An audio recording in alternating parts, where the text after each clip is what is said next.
دفعة 2026 علم رياضة، حبايبنا الحلوين، مساء الخير صباح الخير وقت ما بتسمعنا دلوقتي. صديقي العزيز، لو انت طالب اولى او تانية او احصاء فده فيديو العلم رياضة، مالكش دعوة، انت هينزل لك فيديو ليك يا بطل. ولو انت في كلية او خلصت كلية اتمنى ان انت تكون فاكرنا بدعوة حلوة. فيلا بينا نبدأ مع بعض نظام السنة كالاتي.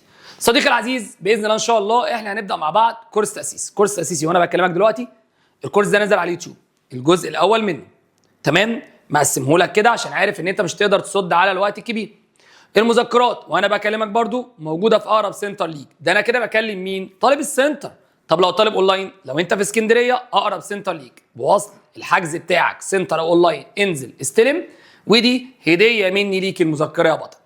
هتبدا تذاكر الجزء الاول، مهم قوي قوي قوي قوي يا برو. طيب لو انت طالب بقى اونلاين ما تخافش، هنشحن لك مذكره الكورس مع المذكرات بتاعتك في اول ما تشترك معانا ان شاء الله. اطمن من الناحيه دي، احنا معاك وعاملين لك كل حاجه.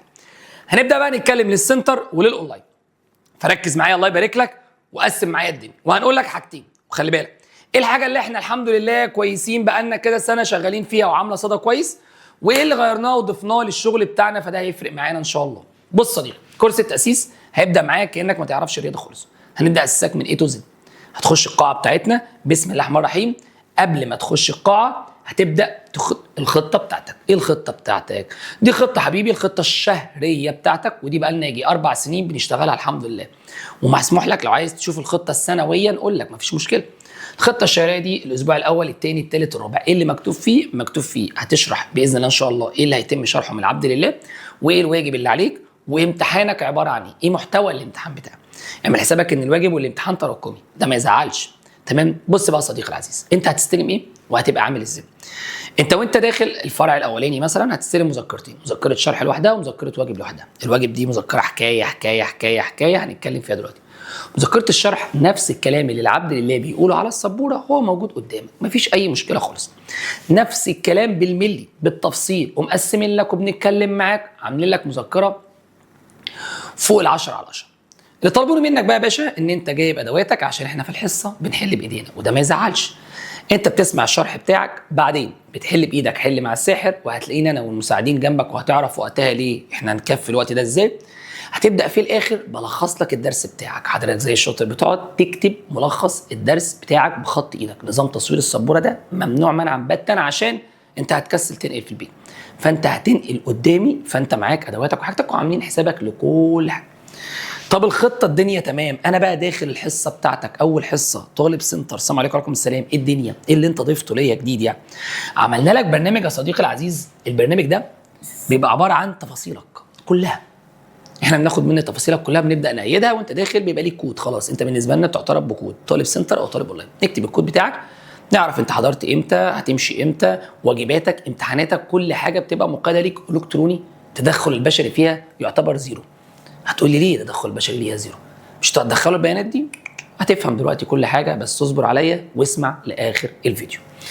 صديقي العزيز، انت بعد ما تخش الحصه وتخلص دنيتك وتاخد شرحك والدنيا تمام وواجبك، هتيجي الحصه اللي بعدها اللي هي تاني حصه، عايز بقى تسلم الواجب بتاعك. هتخش للاساتذه، السلام عليكم انا طالب عندكم في السنتر هسلم الواجب. اهلا وسهلا. مش بياخدوه كده ويمشي، لا، انا جايب الصف كامل ده مسؤول عن ثالثه ثانوي. الناس دي شغلها كالاتي، تمسك الواجب تفره صفحه صفحه، تشوفك حالل بخطوات ولا لا. ادي كده اول بند. تاني بند، مسموح لهم يسالوا حضرتك اسئله شفويه في الواجب، وانت ليك اسئله في الشهر ما تخافش، هتتسالها يعني هتتسالها بصفه دوريه، والحمد لله يقدروا يكفوا ان هم يسالوك. بيسالوك وبيشوفوك وبيدوك تقييم، التقييم ده بيضيفوه على طول هم على الابلكيشن. ده تدخل البشري اللي عندنا واحد. ليه بقى يا باشا؟ لان انت بعد ما تخش مش هتاخد المذكره معاك، لا، المذكرات دي كلها اتلمت على جنب، وبيبدا يتعلم الواجب بتاعك. الواجب بتاعك بقى بيتعلم الكتروني. اسمع بقى النقطه دي عشان النقطه دي هتفرق معاك شويه. احنا كان عندنا الامتحانات الكتروني بابل شيت، تمام؟ لا، ضفنا بقى خلينا الواجب كمان بابل شيت. ازاي؟ انت هتخلص الاسئله الاختيارات بتاعتك، وبعد ما تخلص الاسئله الاختيارات اخر صفحه بعد الاختيارات هتلاقي بابل شيت، تبدا تتعلم في بابل شيت نفس اخر السنه بالظبط. تبدا السكرتاريه والرجاله المساعدين هم بيعملوا سكان للبابل شيت ده، بيطلع لك كل الغلط اللي عندك وكل الصح اللي عندك. خلصوا البابل شيت بيخشوا على الجزء المقالي، واحنا زودنا السنه دي جزء مقالي كويس قوي عشان طلبه الازهر المضمومه لينا السنه دي.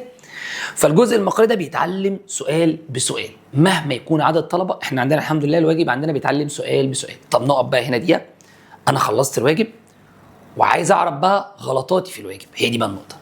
الواجب بتاعك بينزل لك PDF حل الواجب، وبينزل لك فيديو حل الواجب، الاثنين ده على اليوتيوب وده على قناه التليجرام. نصيحتي الشخصيه PDF حل الواجب ينجز وقتك، ولو في سؤال خلاص واقف معاك خش اتفرج على الفيديو عشان تكسب وقت. طيب مستر خلصنا باب، خلصنا بابين، خلصنا 3. لا استنى انت ما تكروتنيش. خلصنا باب في ورشه على الباب، خلصنا المنهج ده الجزء ده الفرع ده في ورشه على الجزء ده، بتستلم مذكره. دي بقى المذكرات بالنسبه لنا تعتبر الثالثه، فيها خلاصه الخلاصه، ملخص النقط الكبيره بتاعتنا ودنيتنا واسئلتنا وسؤال باجابه ومن حاجات كويسه جدا. ويبدا نعمل لك ورشه نجمع لك الدنيا دي. خلي بالك بقى احنا عندنا نوعين من الورش، وركز. اول ورشه انا اللي بعملها للطلبه كلها عشان اجمع لها الدنيا كلها واعمل مراجعه عليها. تاني ورشه بتبقى ليك خاص، يا اما طريق زوم لو انت طالب اونلاين، يا اما في السنتر لو انت طالب سنتر. ازاي؟ البابل شيت اللي انت بنعمله ده عن طريق الابلكيشن بتاعنا ده وبنعلم بيه، بيبدا يبعت اسمك كله للابلكيشن العام بتاعنا. بنبقى عارفين ان اسمك محمد احمد، كل حضرت امتى، حضرت كام حصه، واجباتك وغلطات واجباتك. السكرتاريه بقى بتوع المكتب ودولت ناس تانية بقى بيبقوا مسؤولين عن ايه؟ ان هم يجمعوا غلطات الواجبات بتاعت س ص ع كل واحد فيهم. عشان بعد ما نخلص الورشه يبقى عندنا امتحان كبير. لو غلطت في نفس افكار الغلطات يبقى انت عندك مشكله، فلازم نعدلها، ما نستناش لاخر السنه. فبيبدا يجي لك يا اما مننا احنا مكالمه يا اما رساله، لو سمحت بعد اذن حضرتك انت قاعد في السنتر بعد الحصه. ده كده الطالب مين؟ السنتر.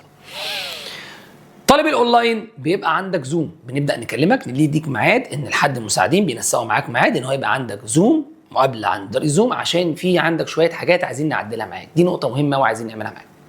طيب مستر في حته برضو عايز اقولها لك عشان انت عارف، انت اول ما بتخش الحصه عندنا وتفاصيل وبياناتك، طالب السنتر وطالب الاونلاين بيبدا يبعت عن طريق المكتب عندنا عن طريق الكول سنتر، بيبداوا يتكلموا عشان يطمنوا على ايه؟ البيانات بتاعتك، بالذات بيانات ولي امرك وبيانات حضرتك. اي خطا بعد الشر في البيانات دي لو انت طالب اونلاين بيبدا يتعمل لك وقف الحساب بتاعك عن طريق المنصه او الابلكيشن بتاعنا. وانا خلي بالك احنا عندنا حاجتين السنه دي، منصه وابلكيشن، هنتكلم فيهم في اخر الفيديو. ولو انت طالب سنتر للاسف مش هتخش القاعه الا لما تدينا البيانات ونطمن ونتاكد بالتليفون ان دي البيانات بتاعتك، عشان احنا هنتواصل مع ولي امرك تليفونيا ورسائل. ودي نقطه مهمه، ولي امرك عايز تواصل معانا. غير كده انت كده مش جاي معاك ثانويه عامه وجاي معاك بهزار، وانا اسف مش هينفع، مالكش مكان عندنا. احنا عاملين سيستم شغل الحمد لله ماشيين بيه بقى لنا كام سنه، احنا بنحط تعديلات فيه عشان يبقى الاحسن والافضل ليك. تمام؟ ودي نقطه مهمه، انا عايزك انت تكون الاحسن وتكون الافضل. انا مش بقارن بينك وبين حد خالص، ولا بقارن نفسي وبيني وبين اي حد. انا بشوف شغلي ودنيتي وحاجتي في الصح بتاعي، في اللي انا ان شاء الله اوصلك ال60 من 60 بما يرضي الله، وتكون راضي عن تعبك وراضي عن حلك.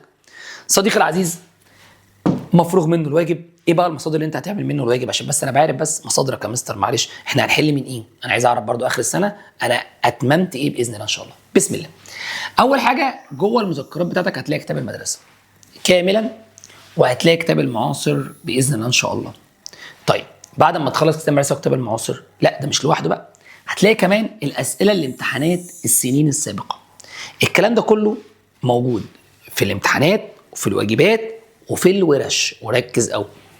وموجود كمان معانا اسئله النماذج الاسترشاديه، بس دي بقى ليها حكايه بقى، احنا عاملينها بطريقه جديده شويه وسريعه شويه. انت اخدت باب كامل، وباب ده 5 دروس، كل درس من ال5 دروس كل درس مجمع لك كل اللي موجود في النماذج الاسترشاديه عاملها لك لوحدها. يعني مثلا الدرس الاول عليه في النماذج الاسترشاديه كلهم 20 سؤال، عامل لك ال20 سؤال ورا بعض، وايه بقى مظبطهم لك من العادي للصعب للاصعب للتقيل، مستويات، واطمن كله كله كله محلول والدنيا تمام. بس انت هتحل الاول، ونماذج اجابته وحاجته دنيته وليلته كلها معانا، فاطمن من دي، احنا مخلصين لك الكلام ده كله عشان ننجز وقتنا واحنا شغالين معاه. اللي بقى تم اضافته من السنه اللي فاتت والسنه دي، بقى لنا سنتين ده ضايفينه معانا بعد النماذج لسه ضايفينها السنه دي عشان تبقى انت عارف. كتب الازهر عشان طلبه الازهر بتوعنا، كتب الازهر ومراجع الازهر كلها بدانا نضيفها، عشان كده احنا زودنا المقال شويه عشان طلبه الازهر بتاعتنا. يبقى احنا كنا شغالين كتاب المعاصر وكتاب المدرسه واسئله الامتحانات السابقه وشويه نماذج كانت قليله كانت بتنزل، فضفنا كمان كتب الازهر والنماذج الاسترشاديه. بقى لنا سنتين على كتب الازهر، والنماذج الاسترشاديه ان شاء الله السنه دي ضفناها بقوه، لان كان في نماذج السنه اللي فاتت كانت كويسه جدا في دفعه 2025. صديقي العزيز، بعد ما عرفت المصادر بتاعتك ودنيتك، انا بقى دلوقتي عندي اسئله في الحصه، بسال مين؟ انا بتعامل مع مين؟ دي نقطه مهمه. صديقي العزيز، بعد ما بنخلص الحصه بتاعتك انت بتاخد يومين في الاسبوع لو انت طالب سنتر.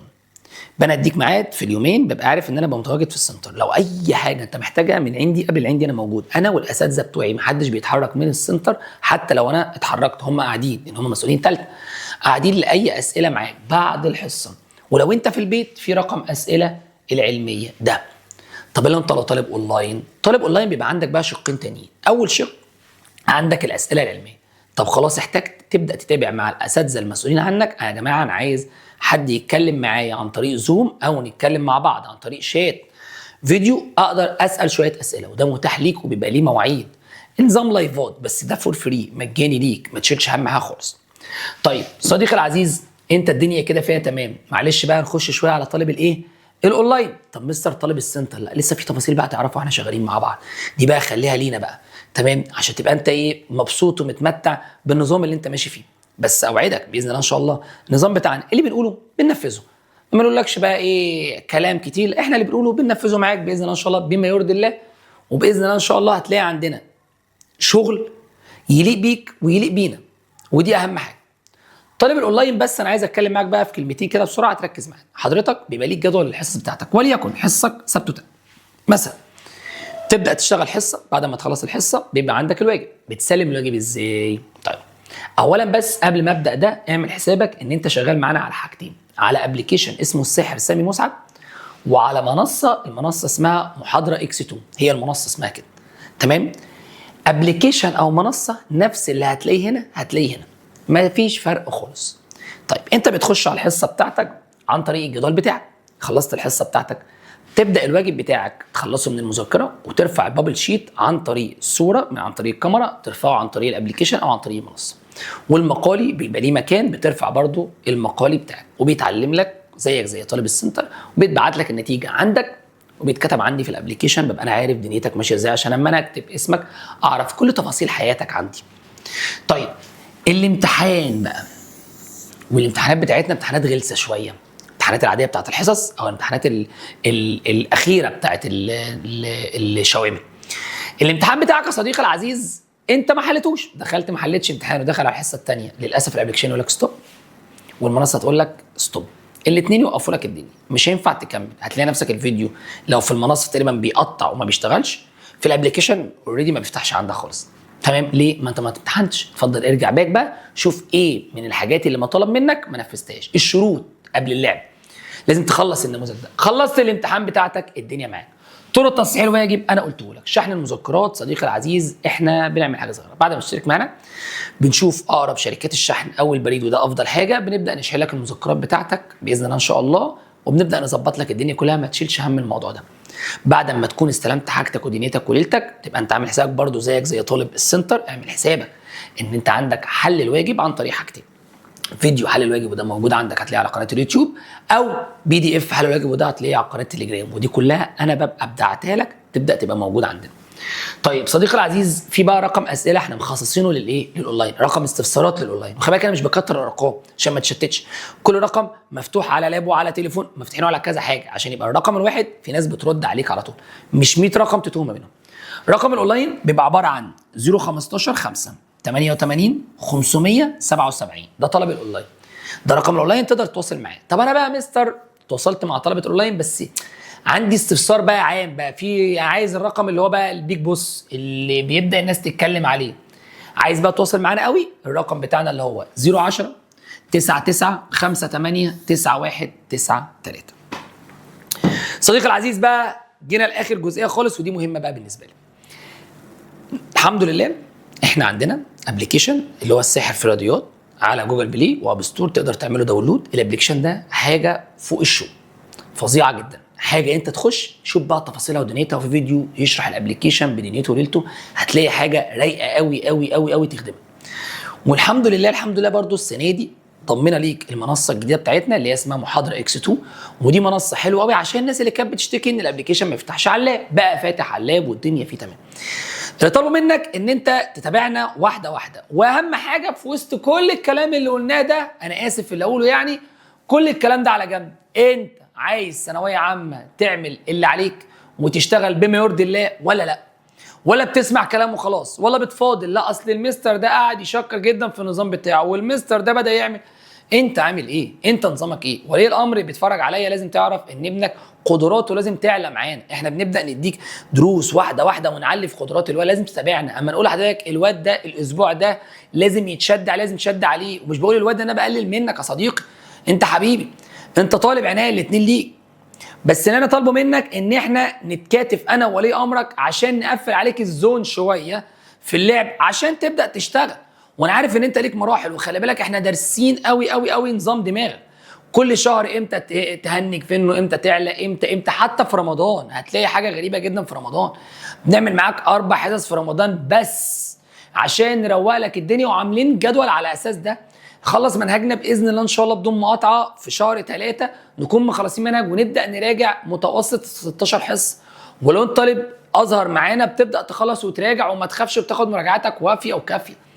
اللي طلبوا منك ان انت تكون واخد القرار بجد ان انت داخل علم رياضه قدها، وتخلي ودانك دي زي ما بيقولوا كده بيسمع الصح، بتتشجع للصح. غير كده صديقي العزيز مهما نعمل معاك انت مش هينفع معاك اي حاجه خالص. ويا ريت ما تبصش للظلم الذي سقط على دفعه 2025. ايوه انا بقول لك كان في ظلم في الدفعه السنه اللي فاتت. انت بتعمل اللي عليك، وان شاء الله باذن الله ربنا هيوفقك في الخير اللي هو كاتبه لك، واحنا بناخد بالاسباب. شوف وشك بخير باذن الله. سامي مسعد، تابعنا طالب اولى او ثانيه او طلبه الاحصاء، ليك فيديو لوحده. السلام عليكم.